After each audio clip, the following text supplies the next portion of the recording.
Promesse biblique du jour. Retrouvons aujourd'hui deux petites anecdotes qui nous font réfléchir. La première s'intitule « Un seul chardon ». Le chardon était autrefois une plante absolument inconnue en Australie. Or, un immigrant d'origine écossaise désirait ardemment avoir dans son jardin la plante écossaise par excellence. Le chardon est l'emblème national de l'Écosse. On l'y trouve partout représenté. Donc, notre homme fit venir de son pays natal des graines de chardon qu'il sema dans un petit carré de son jardin. Mais le vent porta plus loin quelques-unes de ces graines. Les résultats furent tels que le chardon est aujourd'hui une plante répandue à travers toute l'Australie. Quelques graines ont suffi à conquérir tout un continent. Ce fait nous enseigne qu'une petite chose peut avoir des répercussions infinies. Surveillons en particulier une petite phrase en apparence insignifiante. Elle peut aller très loin et entraîner des conséquences que nous n'aurions jamais imaginées. Et cela est vrai non seulement des fautes de la langue, mais de toutes les formes de péché. Lisons dans le livre des Proverbes, chapitre 18, verset 21. La mort et la vie sont au pouvoir de la langue. Quiconque l'aime en mangera les fruits. Lisons dans Jacques, chapitre 5, versets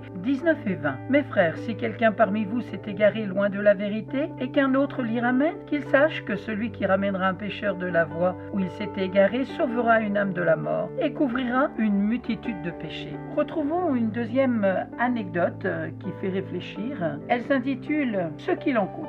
Deux jeunes gens causaient entre eux. L'un venait de se convertir, il disait à l'autre « Si tu savais combien je suis heureux depuis que j'ai donné mon cœur au Seigneur. »« Oui, répondit l'autre, je le vois bien, et je voudrais être comme toi.